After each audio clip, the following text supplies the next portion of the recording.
In this video, I want to show you how to use the formula abilities of your spreadsheet. And so in exercise 2.3, part A, we have several problems where you have these tables, you're asked to fill those out, but then later it's asking you to fill them out using those formula abilities of your spreadsheet. And in fact, quiz A for lesson 7 was problem number 4, where you were supposed to fill out this spreadsheet with table number 1 using those formula abilities in the spreadsheet. And so sometimes I have some students who have a little bit of trouble with that and understanding what those formula abilities are that it's referring to in the question.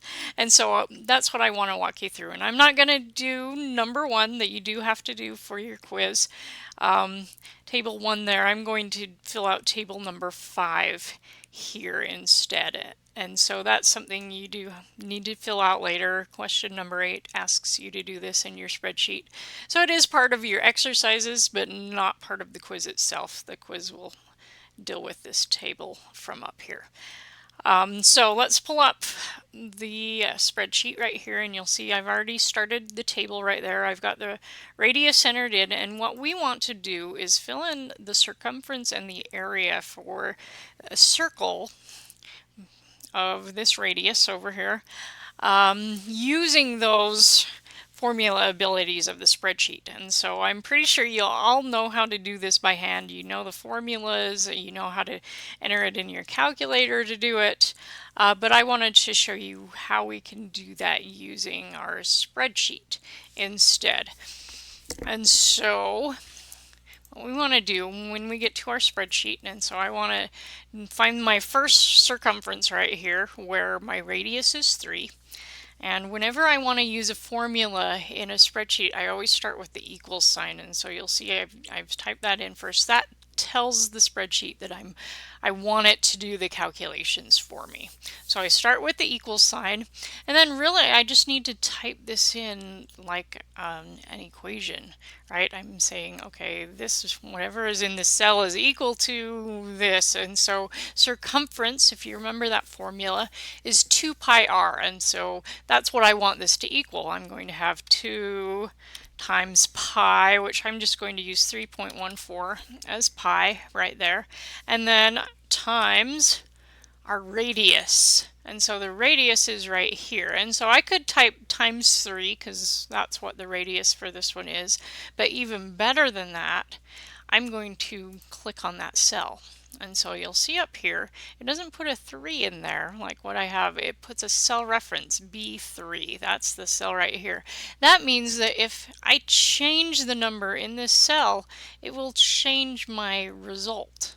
And so really handy, in fact, to be able to do that. So if I want different results, my numbers are changing, I can change those and it will change this, and I don't have to manually go in and make those changes for it. So that's kind of handy to use those cell references. So I do recommend that. So that's our formula though, for circumference 2 times pi times the radius, and I hit enter then, and you'll see it does that calculation right there. And if I click here, I can see my formula up there. I can make changes to it if I need, but down here I've got that answer right there. We can do the same thing with our area, starting with the equals sign. Remember, your area formula is pi r squared, and so I want pi, we'll use 3.14 again, times, we're going to use this radius, and I'm just going to use the radius again because that's easy. We could square it. There is a square thing we could use on this, but we can just multiply it by itself. That's the same thing. And so I hit enter, and there it is right there, my area. Well, I want to do this for all of these different radiuses over here, radii, I guess. And so I could type this in for each one of these, or I can do this the easy way. I'll show you guys. And so you'll notice my cursor right now is kind of this plus sign, this bigger plus sign. But if I go over to this corner, I get this plus sign that looks like this, a little smaller. It's not the arrow one you saw for a second, no arrows on it. This one right here, if I click and drag this down all the way, and it will copy my formula all the way down. And so if I click on these cells, you'll see I've got that formula in each one of those. And notice that it also automatically changed that cell reference. So I had B3 to start, that was this number. My next one is B4, B5, and it changes that for each one of those, which is pretty handy since I wanted that to change based on these.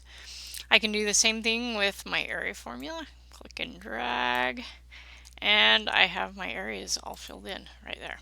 And so really that's what you'll want to do. Quiz A in lesson 7, only you'll be doing this kind of thing, perimeter and area of your rectangle.